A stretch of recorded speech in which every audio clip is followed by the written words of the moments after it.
Good morning, Lacers. How's it going? Bonnie Violet here with a queer chaplain, and you are at Lacing Your Narrative with a Spiritual Thread. This is workshop 3 of 8, so we're on our 3rd week. I'm just going to briefly go over and just get everybody oriented with where we're at if you're new to the workshop series. I'm also really excited to have a guest today, Joseph Leonardi. He's going to be sharing some of his writings with you all that I'm really excited to get to hear myself as well. So let's go ahead and get on with this. So just as a reminder, or just for folks who may not be aware, if you're coming across and you're either participating via a live stream on Twitch, Facebook, or YouTube. Also, you may have come across our video libraries on Twitch, Facebook, YouTube, Instagram, LinkedIn, or Patreon. And then this is also available on podcasts. So folks that are into the more audible things, we are on podcasts wherever you listen to podcasts. You can find us on Apple, Spotify, iHeartRadio, all that fun stuff. All right. The intended outcome is to lace your narrative with a spiritual thread throughout your lifespan. So we will be going through your whole life and into the future and looking and seeing where we can lace some spirituality or spiritual understanding, maybe in places we had never seen it before, or maybe even just detailing out a little bit in places that we knew it was there. All right, so who am I? I am a transgender, queer, spiritual drag artist and chaplain. I'm not a therapist or a licensed counselor. I am, I guess, ordained, just in the sense of I got one of those online, certificates so I can marry people, which I love doing. But other than that, I don't have any official letters behind me. So I just want to put that out there to begin with. I would suggest that if you are going through this process that you might, find a buddy, and that could be like a therapist, or it could be a pastor, a preacher, or a spiritual leader, but somebody who you can just kind of share this with, as we go through our past.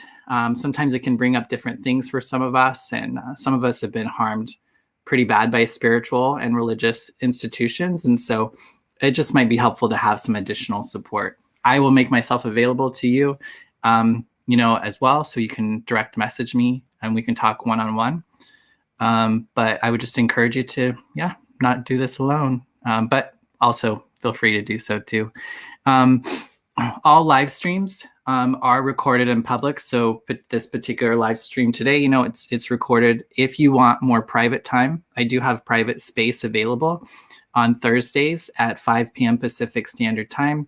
I have a Zoom room, so you're welcome to pop in then if you're wanting to have a little bit more of a private get together with myself and other folks if they join. Again, if you look in the description, you can find a link to that Zoom room as well as the previous workshops that we've done so far. One thing I want to say too is that all are welcome in this space, any form of spirituality or not. If you don't have a spirit, you can just come. We all have some sort of story. I think we've been impacted it, even if we don't want it and we don't choose it. There's a lot of people who do, and they've put their own spirituality and their own religion on us, and sometimes that can have an impact with us. So good morning, Luke. Glad that you could join us this morning. Let's see.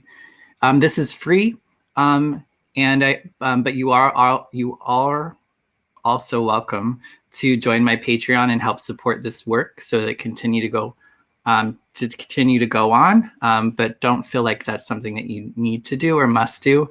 Also, please share this workshop with anyone that you think might be interested. I feel like that's like the best thing you can do to support this work.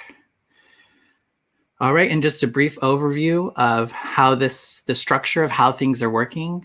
Basically, there's going to be 8 live stream workshops over an 8-week period. As I said, this is the 3 of 8, so this is the 3rd week into the series. And every morning, Saturday morning at 9 a.m. Pacific Standard Time, we'll go live and do this workshop. I'll also be going live daily at 9 a.m. Pacific Standard Time, except for on Fridays, it'll be 10 a.m. Because I have a meeting with my therapist. But during that time, I will just come on. I'll be available to ask questions that you might have or just connect with you. And also, I'll just be sharing with you my process. I'm going through this along with you. And I'm just going to kind of be sharing with you and encouraging you along the way. There also is that weekly Zoom room get together. And then, like I said, feel free to reach out to me anytime. Also, your participation can go as deep or as shallow as you like. Like, you don't even have to tell me you're here. You can just pop in, listen, do your own thing. That's cute. Or you can really dive in and work daily on things and check in with me. It's really kind of up to you. So what folks are doing. So during this time between our workshops, folks are creating or exploring. You're just finding a way to connect with your narrative and to express your narrative. And so some folks will, like you'll hear from Joseph, he is really great at writing.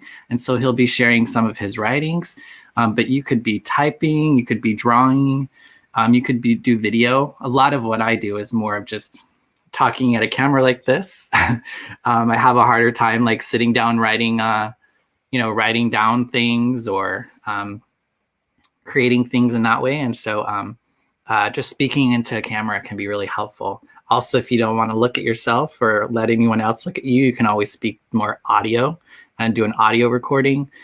So some folks might be a little bit more artistic and maybe you'll create music around it, or maybe a drag number, or you'll use photography. And some folks might even just choose to meditate, just take some time every morning and meditate on some of this stuff. It doesn't have to be a huge formal, I guess, kind of expression as well.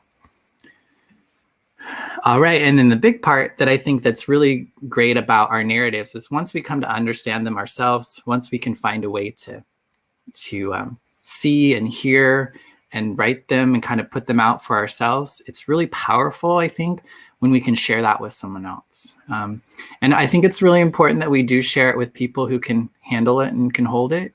But I think just having a chance to share it with even just one person can be a really magical thing. And I think the other aspect of that is being somebody who can listen to somebody else speak their narrative can also just be a really powerful experience for you. I know for me, my understanding of so much can be expanded and built on just from hearing other people's stories. I can see how different people are from myself, but oftentimes people can share things about their experience that either remind me of experiences that I have, or can maybe challenge me to think a little bit differently about some things. For me, basically, my understanding of God and spirituality and like how the world works and purpose and all that stuff, like I can only imagine and I can only like see so much of it on my own. And the more I get to talk with more people, like just the bigger that and the more full that stuff gets for me. And then I feel a little bit more satisfied. Otherwise, I just get discouraged because I'm like, ugh. So I'm really grateful to have this opportunity to hear from you all on kind of what your experience is on your journey as well. So I think that's really the bulk of what I wanted to do to get you oriented. I'm really excited to have Joseph be sharing with us his work. And so I'm going to go ahead and bring him on in a minute. Also, feel free, he's going to share some things. If you have some comments or some questions, feel free to ask. There'll be moments between each reading for you to engage with Joseph. So thanks so much for being here. And I'm going to go ahead and invite Joseph up here on the screen. Welcome, Joseph. Hey, thanks. Thanks, Wayne. Bonnie, I love what you're doing. I just have to say this. And I was like watching you do your intro and talk about what this is about. And I just thought, wow, what a beautiful person and way to be of service in life. Thank you. I'm really excited about it. I can't help myself. Like I said, it's so helpful to me. So it's like, I hope it's helpful to other people too. Mm-hmm. All right. Well, I'm going to go ahead and bounce off the screen here and just give you the stage. Sound good? Okay, great. All right. Okay. So I think I'll start kind of with a piece called The Body Shop. And then I'll talk a little bit more about kind of on, speaks a little more directly on topic about my experience with religion when I knew I was connected, when I felt disconnected to. This speaks to it somewhat too as well, but this is a little later in life. So I landed in the middle of my 37th year in the middle of the San Francisco airport, in the middle of the beauty supply store, The Body Shop. I was steeping in the stench of its fruit-scented moisturizing creams, firming gels, and beauty slathers as I stacked a shelf with huge hockey puck-sized jars of blueberry-scented shea butter. The sickening sweet smell of the all-natural concoctions lounged in the air, which reminded me of the enormous blueberry tree in the gully behind my parents' house in Iowa, where I grew up. In summers long ago, fresh-picked, succulent dark berries bled lively juice in my mouth, as the bare bottoms of my feet were stained pitch black by fallen berries. This memory made me think of the dark purple Kaposi sarcoma lesions on people with AIDS in the 80s, like David, Tommy, and Donald, before the medication cocktail arrived to save the lucky ones. Drugs that undoubtedly put my name on the invitation list to the latter party. I shook my head to focus my attention back to the task at hand and thought, it's odd, the mixture of memories that the body holds on to. I took the last jar of free trade non-animal tested goo from the box. My hand froze just before placing the jar into the last open space on the shelf. As if through the door of a speakeasy, the reflection of my eyes in the mirrored wall peered out at me and seemed to demand, "Password." "Crystal sent me here," I whispered. Then I quickly slid the jar into the remaining slot to shut out any further self-reflective dialogue. The crystal that brought me to this clandestine destiny was crystal meth. Tina, speed, tweak jaw treat. My life had crashed and burned like an airplane with no landing gear skidding across the runway in a fiery ball. Amazingly, I walked away alive, stumbling and sullied, but alive. The Body Shop was my first job in my soul-screeching crawl back to normalcy.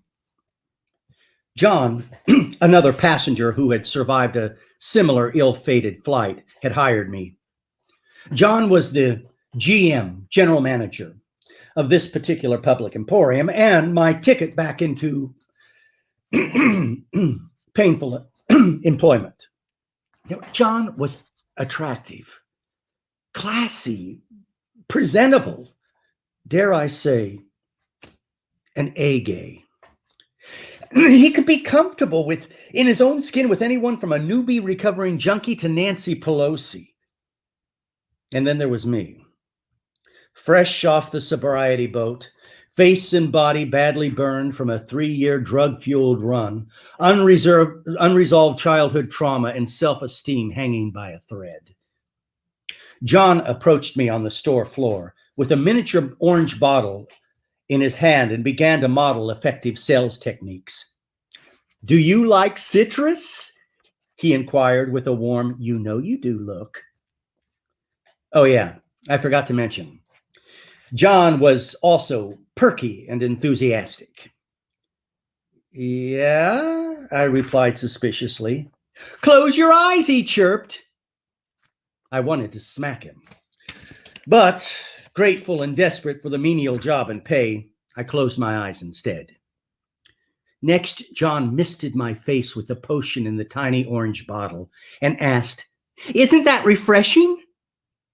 My residual meth-weathered face tingled, and I said to my surprise, "Yes, it is." And it really was. After a couple more weeks, my sobriety legs and fragile ego were still as steady as a newborn fawn learning to walk for the first time.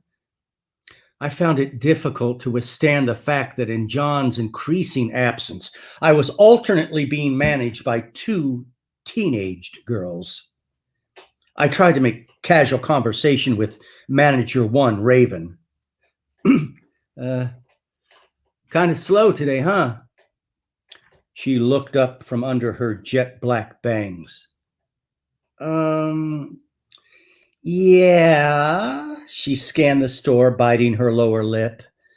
Where do you make sure all the shelves are stocked and that all the labels are facing forward?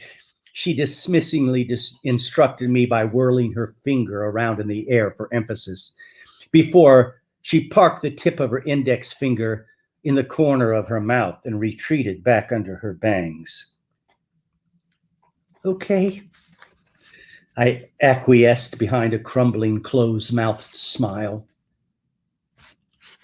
The sting, whoops. Hello. The sting of the non-concealable, spontaneous, uniform reaction of customers upon seeing me was a combination of confusion, shock, and horror when they realized that I, the middle-aged veteran of the drug war in a black apron and name tag, actually worked in a beauty supply shop. Their reaction was as if they were walking down the aisle at Safeway and a porcupine suddenly appeared around the corner, then offered them assistance and called for a price check. This did not just happen once. This happened several times a day. I tried to be perky like John. I did. I approached a 30-something gay male customer. "Do you like citrus?" I asked in a tone that came out more accusing than curious. "Yes," the customer replied suspiciously. "Okay," then without thinking or warning, I sprayed the orange mist in his face. "Oh, my eyes!" he exclaimed as he covered his stinging eyes with his hands. "Oh, God, you were supposed to close your eyes," I retorted defensively. After each customer encounter, I would retreat out of public view to the long, narrow storeroom with its 20-foot-high ceilings and shelves on all sides crammed with boxes and boxes of merchandise. It looked like an aisle of a store in a Harry Potter novel where they sold ancient spells and magic wands. I buried my humiliation in the corner amongst the backup inventory. I was haunted by it who must not be named. Residual Catholic guilt. Oh, it's like stepping in gum on a hot summer day. There's no getting rid of it. It just hangs on to your soul. I was tormented by the unbearable shame over where my life ended up. I thought I survived AIDS. Lucky, blessed. Then I blew my life to shit shooting dope. I countered myself. Shame is a useless emotion. It is not going to help me. It's stupid. Next, I countered my countered self. It doesn't make any sense, but there it is. Like gum on the bottom of your shoe, and you just can't seem to get rid of it. After debating myself into exhaustion, I began to recite incantations for my salvation. Oh, God, help me. Thy will be done, not mine. Thy will be done, not mine. After about 5 minutes, I cast on a forced smile, picked up a box of rose hip flavored lip balms, and returned to navigate the chamber of customers. One day, as I was stocking the glass shelves, I looked out into the concourse at the parade of travelers passing by. Fear gripped me as demonic voices from my past returned to haunt my present state of mind. Sister Anita Fataducci, my hypocritical father, playground bullies, seemingly every ancient voice of childhood brutality and doubt called out to me like tragic sirens of negativity. You're the only one, loser, loser. A rock-crushing cacophony crescendoed in my head before transforming into the bass voice of my old high school economics teacher, an ex-Marine, Mr. Phillips. You know that artificial sweetener, boys and girls? That stuff in the pink package? Mr. Phillips asked the students, exploding his consonants like hand grenades. Yes, we all replied on command. He slowly shook his head. Don't use it, people. Why not, Mr. Phillips? Giggled Leanne Lilly. He bellowed back, it'll eat your brain. Mr. Phillips held my interest in the arts with equal disdain as he had for Sweet and Low. You'll never get anywhere taking those Mickey Mouse classes. You're a loser, Leonardi. Next, Mr. Phillips made the jump from auditory to visual imagination as I saw him in my mind's movie screen walking through the San Francisco airport past the body shop. He casually glanced into the shop where he spotted me. He peered at me over the top of his shit-toned tortoiseshell glasses. Finally eyeballing me with a sinister smile, he walked into the store. Is that Leonardi? He queried. No, I replied, trying to conceal my identity. It is Leonardi, he countered as he visually scanned my place of employment. So this is where all those Mickey Mouse classes took you. I can't wait to get back to Iowa and tell everybody what a loser you turned out to be. My rage rose from the deep like the Greek kraken. Oh, no, you won't, I roared as I grabbed the lapel of his cheap tweed jacket. Then I slammed his head into the glass shelf on my right, then into the glass shelf on my left. Sounds of shattering glass flew through the air as I whipped him from side to side like a chihuahua in the mouth of a pissed-off pit bull. Finally, I threw his limp body on the ground. He looked up at me, gasping for life, as air bubbles gurgled from the blood oozing out of his severed windpipe. Just before he took his last breath, our eyes locked, and I screamed, How does it feel to be killed by a Mickey Mouse class taker?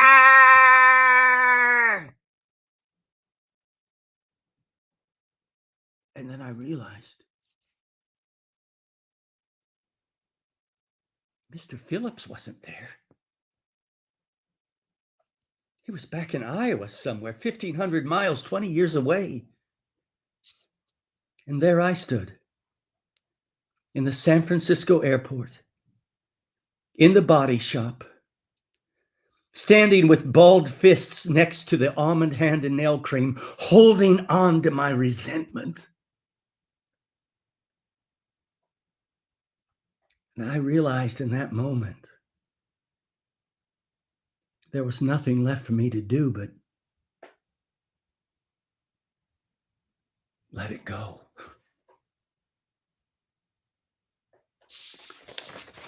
Thanks. Wow. That was so good. Thanks, man. I had like so many like feelings and thoughts and emotions, like laughter. What's your process? Like, what's your process? I write, I usually, I'm very emotionally centered and, kind of aware of the feelings I'm feeling in my body. And so, I just think of memories that just kind of that stand out and they speak to me. Mm-hmm. Just that, they get stuck on my soul, like stepping in gum as well. Right. And that there's meaning for it too, that I need to explore. How do you, I just was really intrigued with your descriptions. Like, how do you get to the shit colored frames or whatever, Yeah. That's so powerful because it just kind of brings up like probably the connection with that person in the situation, but it also is like descriptive and it's just really, it feels like magic to me just because I don't feel like I describe things that way. But how do you do you I don't know, do you have like a basic sentence, if you will, and then you add descriptions, or how does it work? I do. Yeah. It's like a clay on a potter's wheel. First you got this lump of stuff, whatever it is, and then as it goes on, I shape the story. But the first thing I had to do, and what's really, I think, helped my writing take off, and it's been really within the last year or so that it's really kind of, I think, ramped up, is just shutting off that critic. And I do every morning I'll do the morning pages where I just do 3 pages of stream of consciousness. It's from that Cameron's book. What's her name? Something Cameron, The Artist Way. The Artist Way. Yeah, and it's about reawakening our recovery. And so what's great with that is it's just practice of just stream of conscious. If I don't know what to say, I'm just like, oh, I don't know what to say. I'm keeping my pen moving across this, page. And just for three pages every morning. And that's good practice to shut off that critic. Because I used to get so caught up in the minute details of trying to get the sentence that I couldn't get on to the next sentence. So I allow myself just to write poorly. I don't even, just get it down on paper, like the clay on the potter's wheel. And, it's maybe not going to be great, perfect right away. But then over time, I shape it, and details are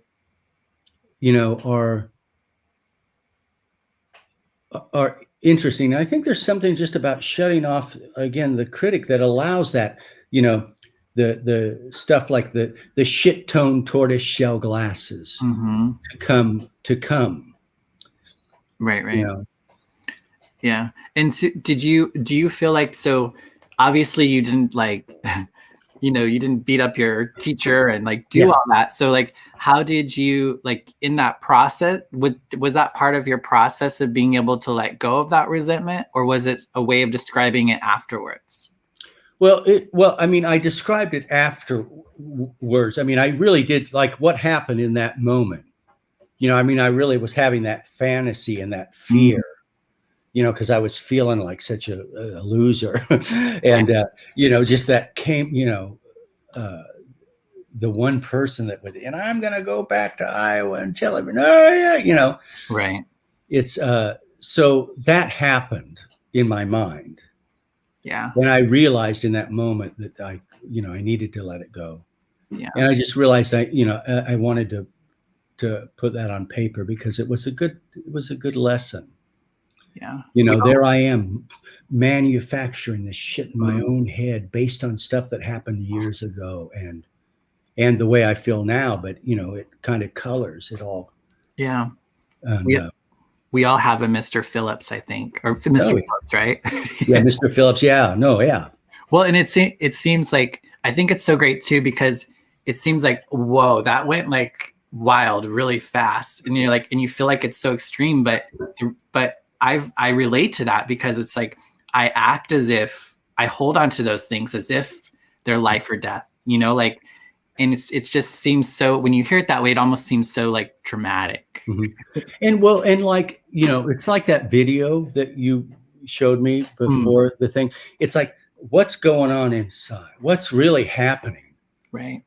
Dorothy Allison, who wrote Bastard Out of North Carolina, gave one of the best writing advices I ever heard.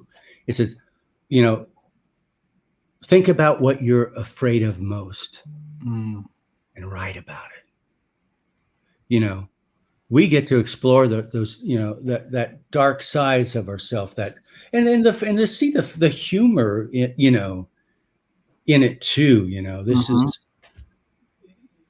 yeah, we're perfectly, you know, fucked up and wonderful and beautiful, and you know, we're all of that. That's part of the human experience, and really being honoring that and being truthful to that, and growing up and having to hide who we were. Like I remember I wanted to keep like a journal when I was younger, but I thought, fuck, it's going to be found, because the way my family is, there's no boundaries, there's no, you know, it would be discovered. And so that kind of short-circuited some processing for me. But now as an adult, right, I get to do that.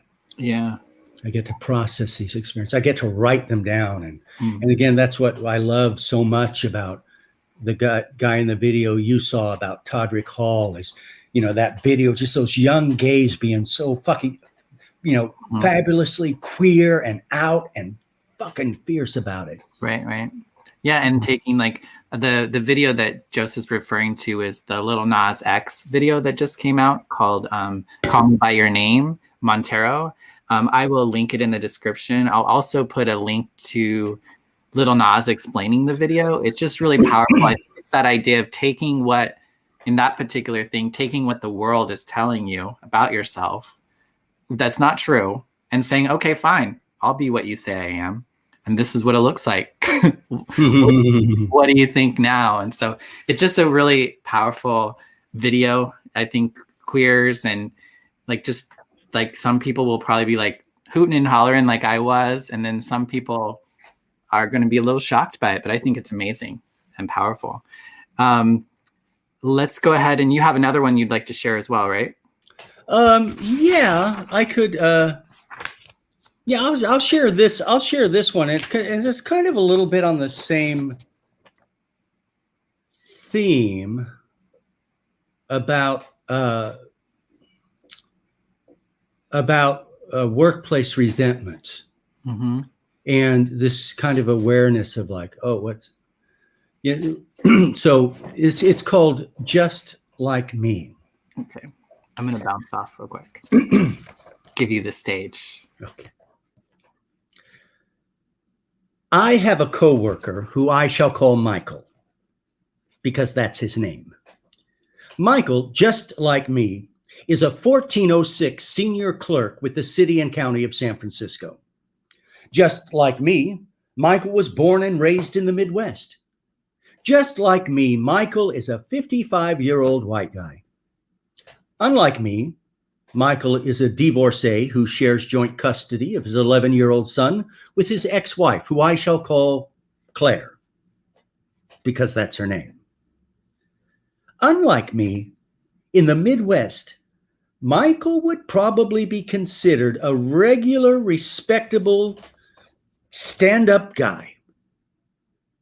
Unlike me, Michael has been at the same job for 19 years. Unlike Michael, I hate Michael. He is an overly politically correct, spaghetti noodle spined, passive-aggressive complainer who ad nauseum publicly bemoans his privilege as a cisgender hetero white male of European descent. He is a cornucopia of misinformation. His organizational style could best be described as junkyard chaos. Need a pencil sharpener? Stapler? Sticky notes? Look over there somewhere in that pile of old carburetors, toasters, and 20-year-old labor law posters. He litters his vocabulary with antiquated verbiage, which he repeatedly strews throughout the office to impress others and amuse himself. I'm afraid I only left a titty note of that cake on my plate. Oh, I'm absolutely crapulous. Even though the entire office, including him, has now been vaccinated against COVID-19, he insists on having an office to himself and that people maintain a 10-foot distance from each other. In his own mealy-mouthed defense, he mutters, I'm just trying to cleave to best practices, before trailing off into an unintelligible, pathetic mumble. Who uses the word cleave like that anymore? He is such a cockalorum. It makes me want to shout, no wonder your wife left you. Oh, God. What is wrong with me? I'm such a monster. I mean, what is wrong with me that this guy bothers me so much? I mean, Jesus. He's just some poor smuck trying to get along in the world the best he knows how. And yet when I see him, I imagine his head spontaneously exploding so I don't have to listen to him drivel on. He just wants to show up to his job, make a living, be valued. Yeah, he's probably just focused on raising his kids, so he got stuck in this dead-end job. The same job that I happen to be in.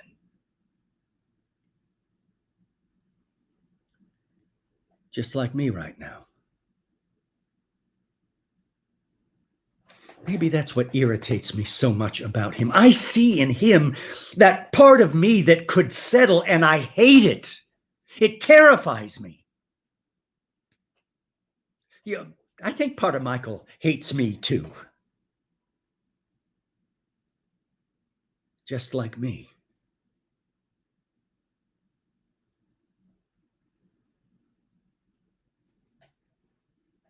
Maybe I could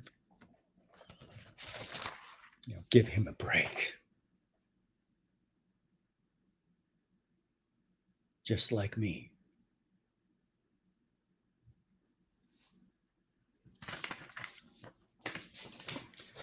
And scene.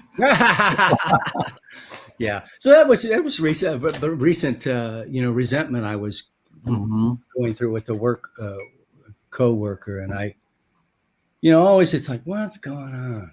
That's that. But in recovery, right? We learn that we ask ourselves, what's up with us? Yeah. I mean, I think that's I think one of the best things or favorite things about what I would call spirituality, or putting spirituality to work, is really investigating ourselves. Why am I so bothered? What is going on here? Because this is another person. Why am I so bothered? And I think that for me, I think that's a lot of maybe even some of this process is being able to go to those places of where was I so bothered? Or why was I so, I mean, I think that's our body or our psyche, our spirit telling us there's something here for you to to dig in about. Right. And what the two pieces kind of have in common, one of the things is that I think is important is that so often I want to go from hurt or to forgiveness just right away.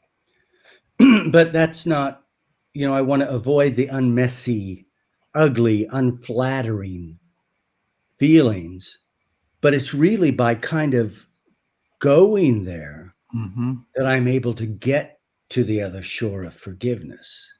Yeah. And when I just try to, leap over the, what's really going on with me, then it's then, it's this next thing they do that, is going to piss me off again. Right, right. Yeah, it's so important to really come see the whole truth, because I think like the whole truth is like your point of view, what's triggered, maybe like his story, like whatever. I mean, I think the more of the truth we can begin to see, the easier it is just to kind of accept it all. And I think, like you said, move on. Yeah, and just acknowledge your stuff. I mean, your anger, your hurt. Yeah. I mean, as a gay man, I mean, I was used to getting shunned, shut out, and just trying to have to pretend it was okay. I had a rageaholic father who would, like, this big blow up would happen, and there we'd be at the kitchen table, and it's like, oh, pass the potatoes, please. Pretending like nothing happened and never processing what was really, how it impacted me as a gay man. Now I don't want to stay stuck there in the victimness, Right. But I think I need to acknowledge the hurt. Yeah. And then that's how I can, again, heal. That's how I can let go of stuff. And I think there's something to be said for letting it out. Yeah. Yeah, I think a lot. I know that's what I did a lot, was I thought I just got over shit. Things would happen to me and I would just be, oh, whatever. I remember I was in therapy, was one of the first times I was kind of like brought to this idea, but I had recently been sexually assaulted, and I went to therapy about it, and I wasn't upset, I wasn't sad, and my therapist was talking to me about it, and she's like, so what makes you so much better than everyone else that you don't get to be sad right now, or you don't get to be mad? And I was like, what the? And I think that was the first time I realized that I was in some ways, I was thinking I was better than everyone. That's that one way that I thought I was better than everyone else, that somehow I wasn't allowed, or somehow, I don't know, not impacted by things in the same way that other people were. I don't know why that came to mind. Well, because that's I think there's something about the spirituality that I grew up with, or the religion I grew up with, right? Forgive, turn the other cheek, that I was always trying to do that. And it's important to do, so I have freedom, but not right away. And a lot of times I'll take on, especially when kids, their caregivers are the one that's abusive. Like 18 years of hearing you're worthless, you're not worth a shit, you never amount to anything. That has an effect. And, but I took it on, I internalized it. It affected me in my life, but that's my part in it. Right. But I needed to kind of, for a moment, shift the blame where it belonged. Like, I didn't do anything to bring that on me. I was a kid. Right. And that was shitty parenting. And it's okay to say that now. And then I realized, of course, he had his own stuff too, right? But I was in a therapy session where it was kind of like drama therapy, where somebody played my dad, and somebody played a younger me, and then I said everything to him that I was never able to say out loud.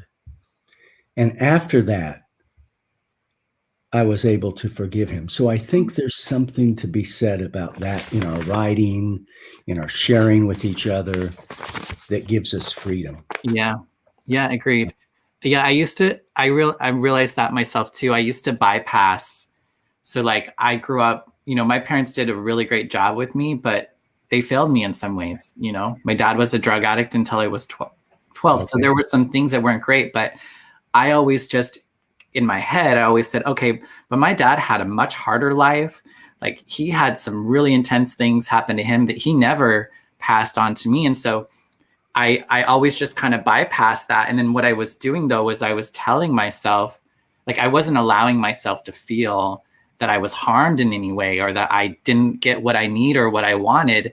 And I was robbing myself of just acknowledging that. And so I think, I don't know, I know for me, that was a big part of like, just, it was almost like I was bypassing, like I was justifying it and not allowing myself to actually be impacted by it. And because I wasn't acknowledging that I was impacted by it, it was coming out in so many parts of my life. Like, Yes. I didn't realize how much of like a victim I still was, or how much I chose to lie and keep like my emotions and my feelings. Like there was just so much going on with me that I wasn't aware of, because I kept rationalizing it out in my head instead of just like really being with it.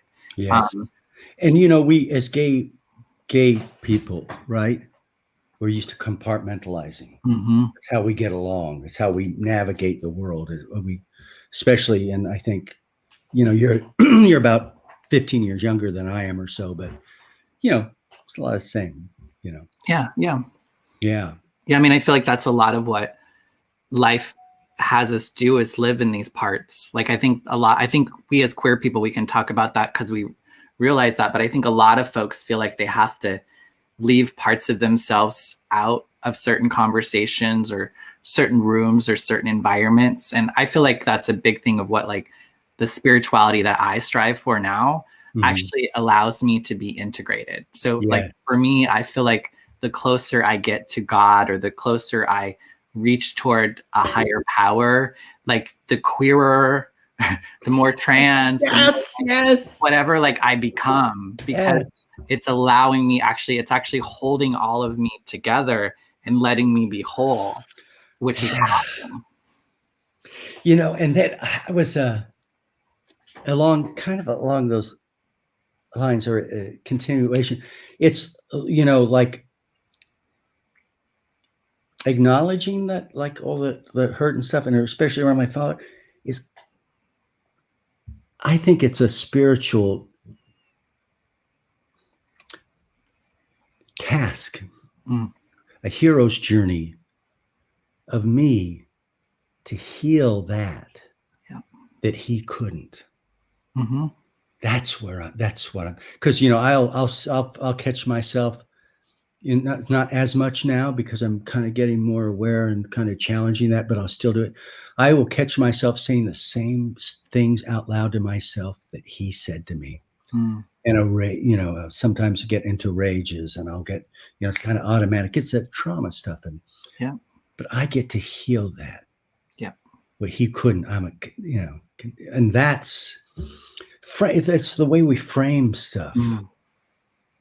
That it in our stories and our narratives, it makes such a difference. Yeah, it's powerful. And then, I like the saying that you can't transmit, you have something you haven't got. And for most of my life, because I haven't been able to recognize my pain and transform it and heal it, I've transmitted it all over fuck. Yeah, right. Even though that was not my intention. And sometimes it was just transferring it to other parts of myself, but oftentimes it was still, it was still out and about. And so that's a big part of where I'm trying to be, is at a place where I can be a healer, that like a person who's healing, who transmits healing, not pain, not more pain, Right. Exactly. I can so relate to that too. I've done the same thing. It comes out sideways to other people. And I'm like, I was like thinking one day, I'm like, when my father, he passed away, because he got kind of good in the, like decent in the, like towards the end. And then he reverted back into this, vicious, freaking rageful man. Right. And I was like, I'm pulling back. I know as a kid, I didn't have any choice to be around that. As an adult, I have a choice. Wow. I don't have to put myself through that. And I did call him probably a week before he passed away, and said, "I love you. I just want to let you know." And Mm-hmm. his response was, "Ah." Wow. And I was like, okay. Yeah. I mean, that's all he could. Yep. But I felt like I was able to at least say that to him. And Yeah. How was that to be able to get to, I guess, respond to him differently? well, I've gone through different phases. It's not like a one and done thing. Yeah. Yeah, forgiveness. It's like I forgive him. It's I come back around, and something will trigger him. I'll have some setback in my own life. I want to fucking blame him because based on that's the way I react, and god damn it, instead of really taking personal responsibility. But we learn from our parents. That's a primal relationship. Mm-hmm. And so a lot of it's about unlearning and doing that healing that, like I said, like he wasn't able to do, unfortunately. Right. And you can have compassion for yourself when those things come up that were brought into you, but also like at some point in time, because this is the place, at some point in time, it's like, okay, I'm 40 some years old. Like at some point I need to be able to not let what happened to me when I was 12 or 10, like rule my life, Yes.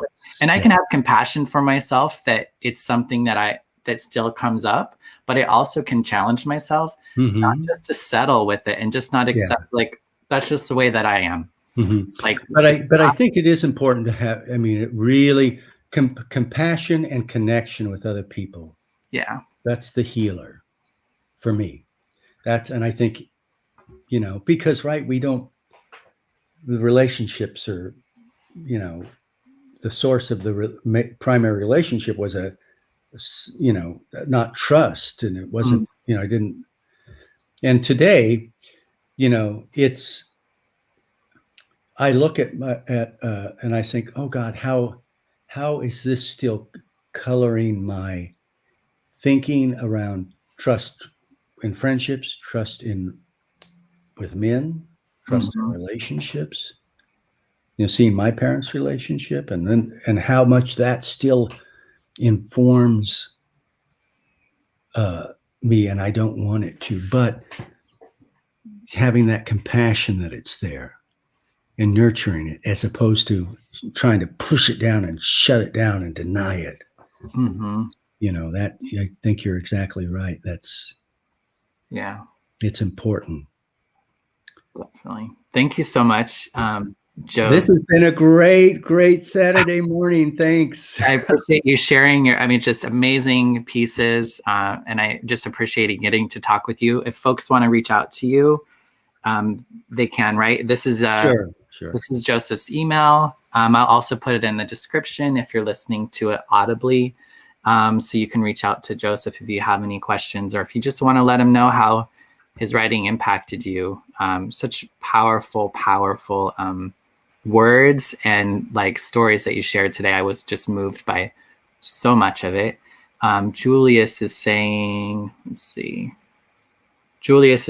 I thoroughly enjoyed the session. Thank you so much, both of you, for sharing. Sending you many blessings and love. Thank you so much, Julius. I'm so glad that you could join us today. I'm going to go ahead and say goodbye to Joseph for the moment. Thanks for having me on. Thanks. I appreciate it. I'll talk to you soon. All right. Okay. Thank you. Bye-bye. And I'm just going to pick up with our assignment for this week. Wow, that was just so great. So glad that Joseph reached out to me and was able and willing to share. And if other folks are listening today and you have something you would like to share, I would love to have you share as well. So just reach out to me. And so this week's topic that we're going to be focusing on. So the first week we talked about what did we learn about religion while we were a child. This last week we focused on when did our understanding of religion change. So maybe for some of us, it's like when we became an adult, if you will, around religion, when did things change? And for me, it's changed over and over and over and over. It wasn't just kind of like a one-time thing that my understanding changed. And then this week, we're going to focus on, when did you feel most connected to your spirit? And I use the term your spirit just to this, again, a sense of, I try to play with words and points of views a little bit, just because we all have different language. But I do believe that we all kind of have a spirit. So it's like, when do you feel most connected to yourself? When do you feel most connected to the divine or to God or to, like, it could be like, I know a lot of people talk about going out and being in nature, and that's when they feel really like maybe serene, or, like how do you just share and think about times that you feel most connected to your spirit or your understanding of God and spirituality? I'm going to leave it at that. It's been a really great morning. And you all have a rest of your Saturday, and I'll see you during the daily lives throughout the rest of the week. Take care, and bye-bye.